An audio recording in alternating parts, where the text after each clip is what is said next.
is coming from Buzzfeed, and Buzzfeed is one of these amazing companies that all of a sudden became popular all over the world. And I have to say, at all the digital events I've been in last 1 year probably, or 15 months, I've seen Buzzfeed holding a keynote everywhere. It seems they must be doing something right with their business, and the guy who's waiting behind stage is giving us a closing keynote on the big shift in media. And what we'll be talking about is obviously the move from social and mobile into the content world. How are we challenging content, how are we distributing content, and how is the media world in the future going to be challenged? So let's get the guy up on stage. He's the CEO and founder of Buzzfeed, Mr. Jonah Peretti.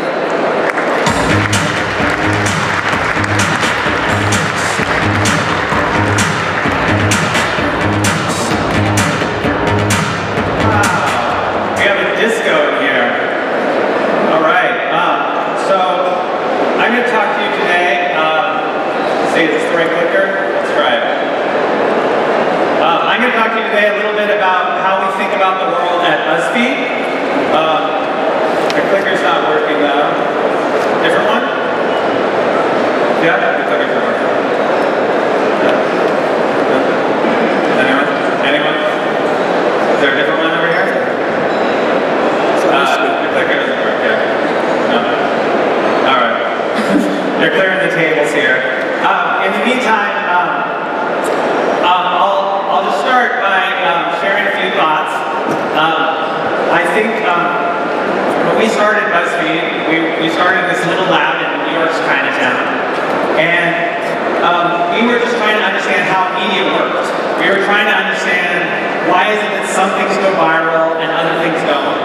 Why is it that something that you work on for hours and you think is a great idea or a beautiful idea, you launch it and nobody shares it, nobody passes it around. Other things that you kind of do in your spare time when you're procrastinating, you sometimes take off and reach millions of people. For me, this started when I was in grad school at the MIT Media Lab. I'm waiting for clicker, so I'm just going to talk to you since I have no slides that can work. I was studying at the MIT Media Lab, and oh, look at that, I got some slides. So I was just saying, Buzzfeed, I'll just start at the beginning, I'll get back into the story in a second. Small thing. Good, what's the issue? In a minute, I don't know what it is. Yeah. Is it coming up? It's up. Good. Because they were saying it's not coming up, they won't see it. Oh, is it not here? It's good. We're all good. Okay, good, perfect, thanks. All right. Woo! He ended the conference, people. So Buzzfeed reaches over 150 million unique visitors around the world. We only reach this massive audience because people love to share our content. 75% of our reach comes from people sharing content. Over half of our audience is on mobile devices, and over half is 18 to 34. In the United States, we reach over half of the 18 to 34-year-olds in the entire country. We have the reach of a big traditional media company, but the way we operate is not the way a traditional media company operates. We don't have a printing press, we don't have a broadcast pipe. The only way we reach really large audiences is because people love our content and share it. It's every day we have to earn it. Buzzfeed Motion Pictures in Los Angeles is a 4-acre studio lot. We actually last month did 400 million video views just last month. And that again is taking the same approach to making content that we take on our site for social and mobile. And so I wanted to share a little bit about how did we get here, how did we get to this kind of scale, and what is changing in the world, and what are some things that you can all learn from about some of the things we've learned and things you can take away from. So how did we get here? So back when I was in grad school at the MIT Media Lab, I was doing what most graduate students do, which is procrastinating. I was supposed to be writing my master's thesis, and instead I was on Nike's website, and Nike had just launched Nike ID, where you can customize your shoes with a word or phrase. And I tried to customize my shoes with the word sweatshop. I wanted to see, like, when Nike sent me a pair of Nikes that say sweatshop under the swoosh. And they wrote back and said that the word sweatshop is inappropriate slang, and they wouldn't put them on the shoes. So I responded and I said, no, actually the word sweatshop is in the dictionary. It means a shop or factory where workers toil under unhealthy conditions. Now can you send me the shoes? And they wrote back another excuse, and they kind of having a special relationship with this desk here. I don't know. I've never seen a desk like this, so I'm kind of moving around. So Nike says, so Nike writes back and forth, and eventually they say, look, we reserve the right to not send you these shoes. And I say, okay, that's fine. I'll change the idea on the side, but can you at least send me a picture of a 10-year-old Vietnamese girl who stitches them together? And then they didn't write back. And this was in early 2001, and it was before YouTube, before Facebook, before Twitter. It was before people really thought about things going viral. But I pasted this together into one email. I sent it to a few friends, and it became an early email forward. It ended up reaching millions of people. People were passing my correspondence from Nike by emailing it to their entire inbox. I ended up on the top-rated morning show in the United States, talking with Katie Couric and Nike's head of global PR about sweatshops, when I knew nothing about sweatshops, except what I had read in a couple newspapers. And I'm sitting here thinking, why am I here instead of someone who actually knows about this topic? And it was because I made something that people thought was worth sharing and passing on, and that alone allowed the message to reach millions of people. Now, to me, something seemed different and new about this.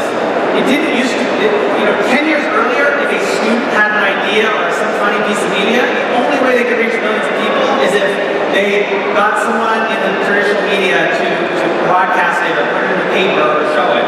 I was actually able to reach millions of people before any television or before any press just by people sharing it.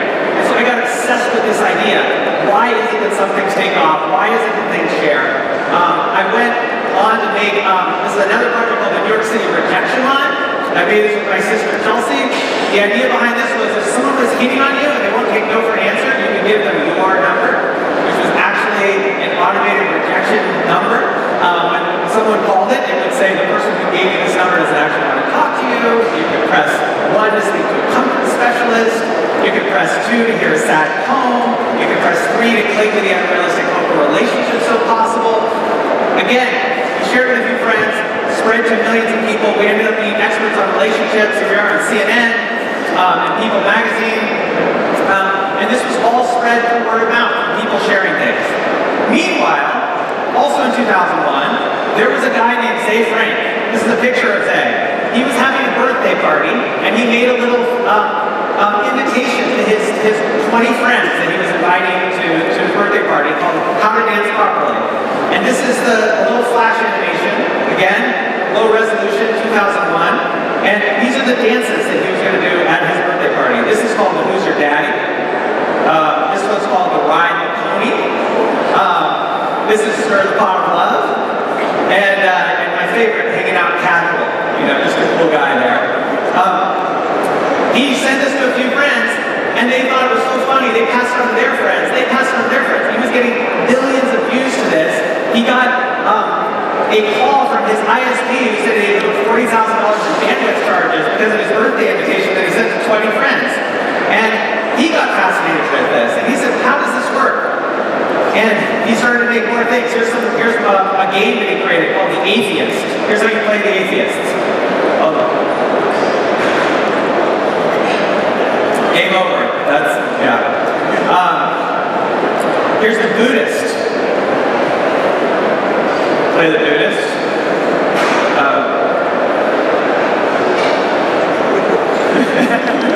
It keeps going, it keeps going. So, he started making these little toys and becoming obsessed with how do you make things that people want to share. Zay now runs BuzzFeed Video, BuzzFeed Motion Pictures in Los Angeles. But back in 2001, he was doing so much stuff to me. He was making these little things. There was no money in it. They were spending out of their own pocket to make these things. We were just trying to understand why do people share things and how do they share things. Also around the same time, Ben Smith, who is now BuzzFeed's editor-in-chief, was a young reporter working at a newspaper, and he took the initiative to start one of the first blogs of the newspaper.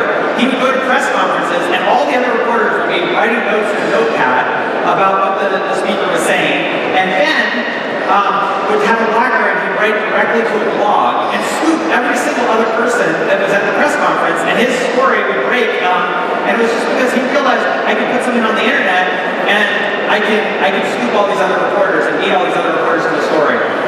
Back then, these kinds of things were like parlor tricks. They were these fun things, but it wasn't part of business. It wasn't the way the media worked. We were doing these things just because we thought they were exciting, fun, interesting things to do. We were curious, how does this stuff work?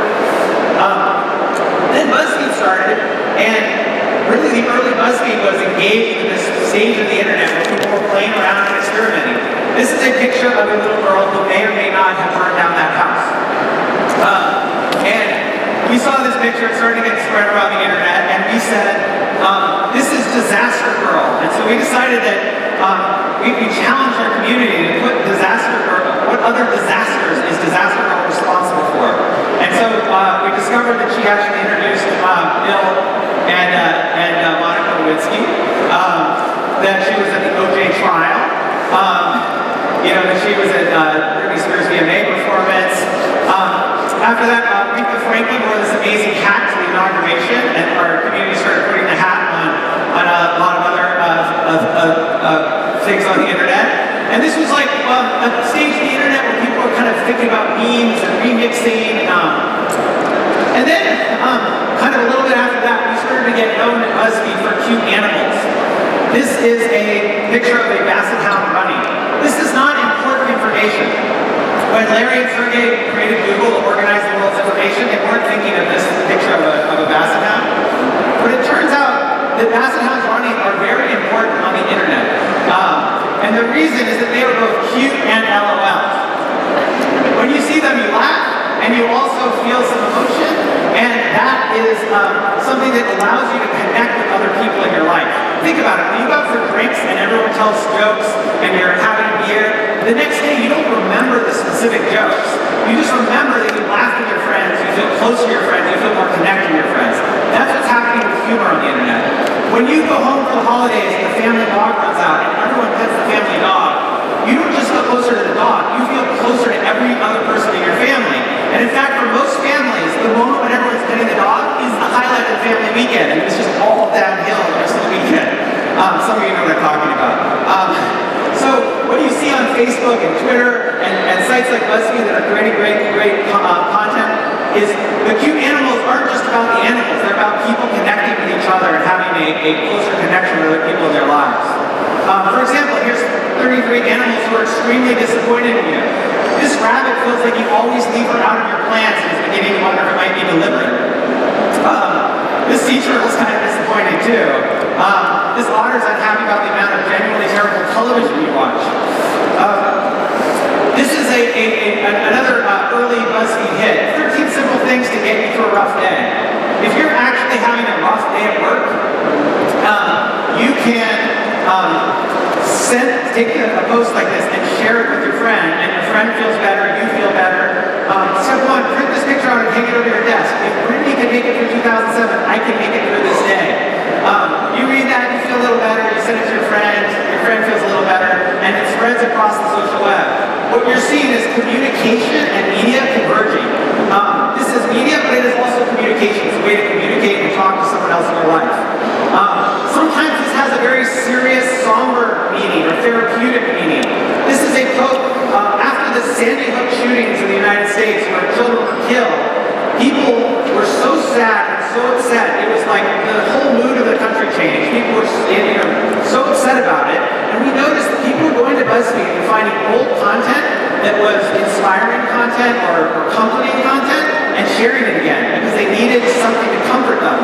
And so we got together and we created this 26 moments that restore faith in humanity this year, designed explicitly to help people remember that there's people doing good in the world, there's people doing good things for children in the world. This first picture shows a little boy who's in a wheelchair whose parents built an ice cream truck around his wheelchair so that he would have the coolest costume for Halloween so he could go around. When people were sharing this, and when they shared it, they would say, I needed this today. And so we don't just look at our headline, we look at what do people say when they share it. When someone shares something, what are they saying? That's often more meaningful than what headline our editor chooses to give. We think a lot about what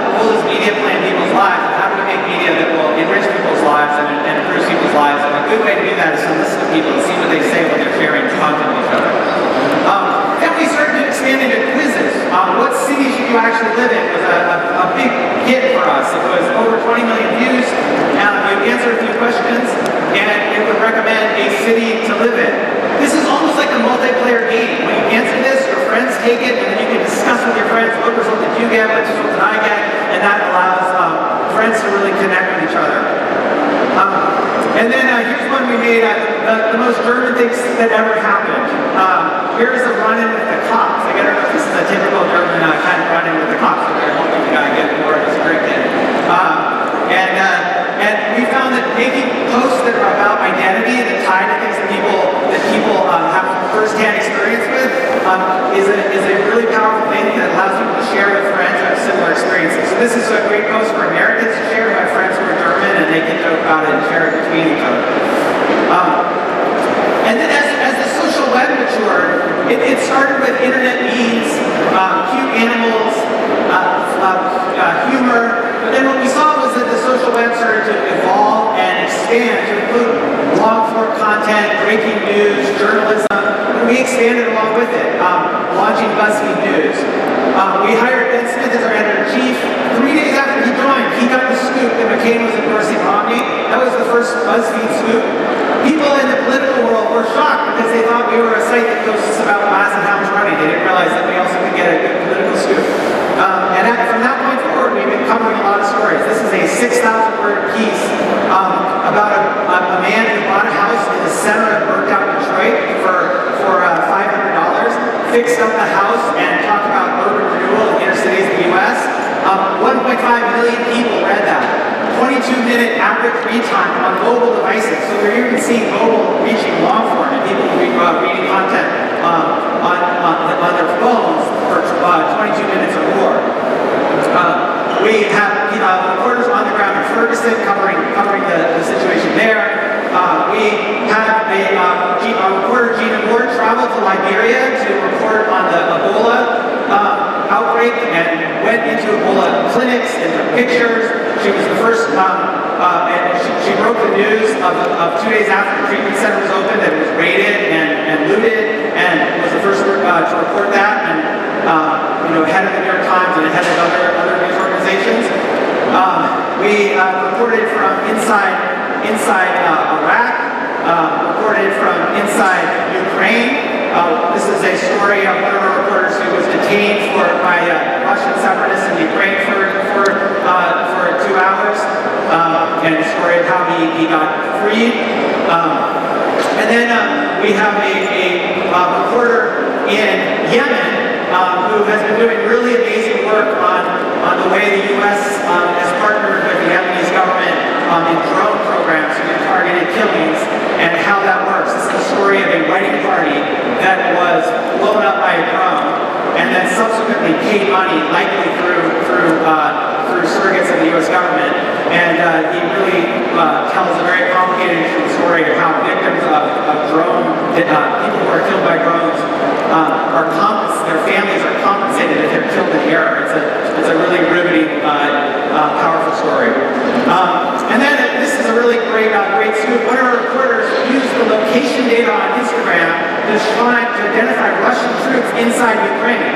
And so this was when Russia was saying that they had never had any other troops inside Ukraine. And we said, well, this Russian soldier is posting on Instagram, and the ID on it is showing that he's in Ukraine. So obviously you have troops there, and that was a big story in the development of that. So news is, I think, a basic, important thing that media companies have always done.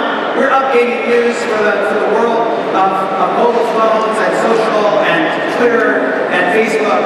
Another important kind of content that for media companies is what sometimes people call service content or lifestyle content. People want to live a better life, and they look for companies like BuzzFeed for ideas and inspiration. And BuzzFeed Life is a really huge part of what we're doing now, and we've really expanded the last year into food, DIY, parenting, and travel.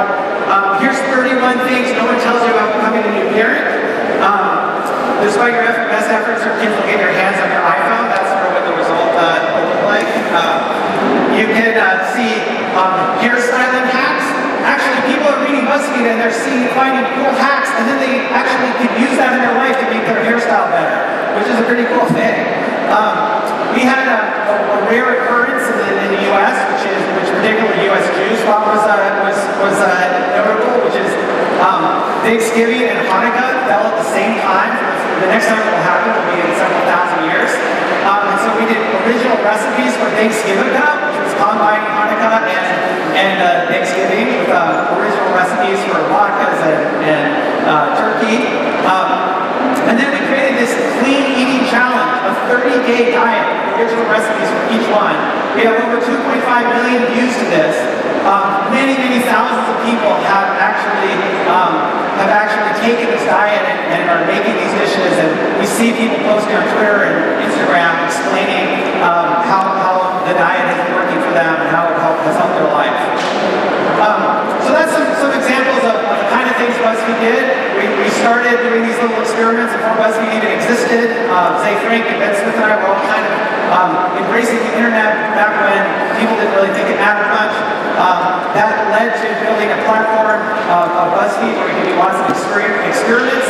And then slowly it's evolved into really the way people consume media. It used to be a parlor trick or a magic trick to do something that would go viral on the internet.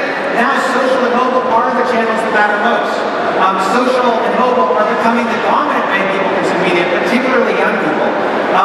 When you look at BuzzFeed's monthly uniques and compare it to the biggest television networks in the United States, you can see we're bigger than a lot of them. But when you look at 18 to 34-year-olds, we're bigger than every single television network in terms of the number of people we reach each month.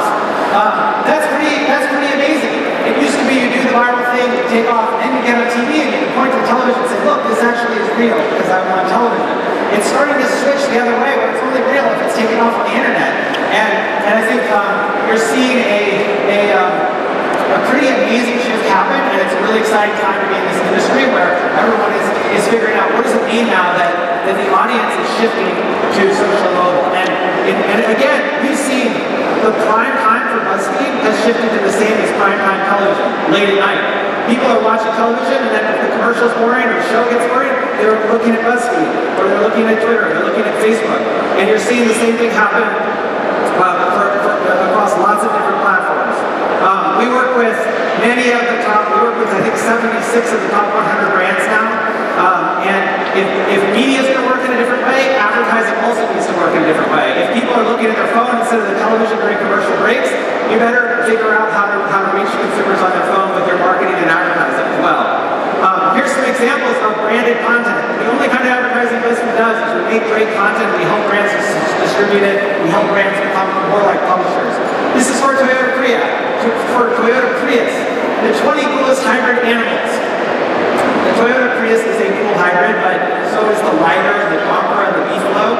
This animal kind of content people kind of laugh at sometimes, but every major brand realizes that they need to learn to speak the language of the web. They need to make things that people will want to share online and engage with online. And this was a cool early example of doing that with a major brand.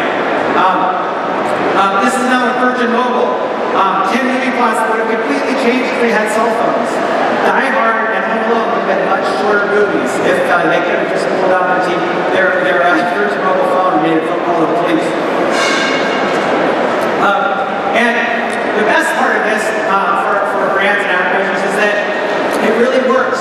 You can quantify the value of the advertising in terms of how much brand lift you get, and then you get even more value from the earned media. So people see content like this, and if they're exposed to it from paid media, it helps create brand lift. But if those people then go on and share it, it has an even bigger effect. And so we're able to sort of prove scientifically and with real data that word of mouth is a really powerful, effective form of advertising, and that's why every campaign we do is optimized to drive word of mouth and earned media. Here's a video from our video studio. Dear Tim, since I have hissed at you the customary 437 times, it is now my duty as the head of the household to begrudgingly welcome you. Perhaps you are here to replace me, but I must do my duty and educate you on your new surroundings, as Maximilian once did for me. Rest in peace.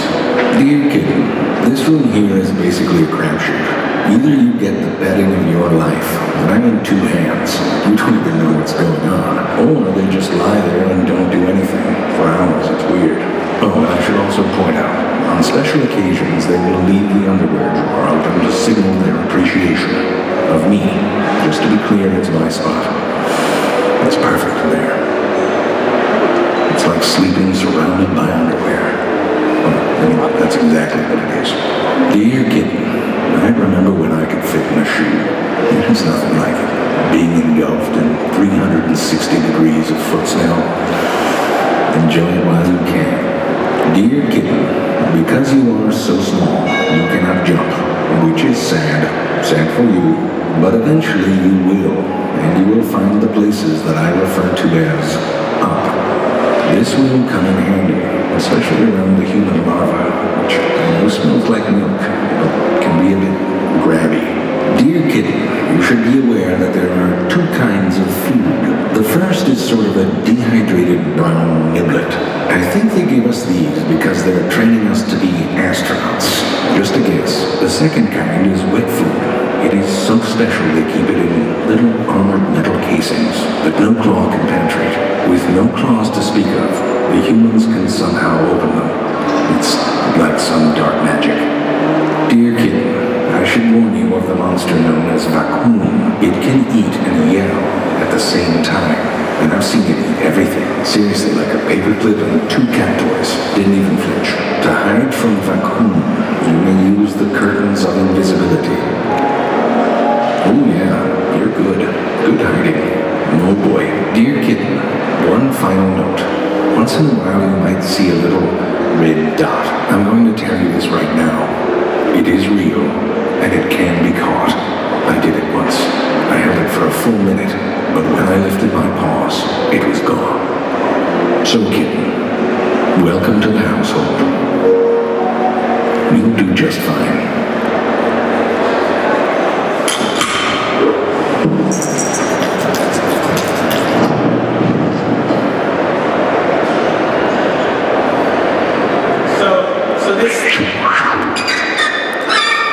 So this video was created by Zay Frank's team at Buzzfeed Motion Pictures, where we are creating a huge range of different videos.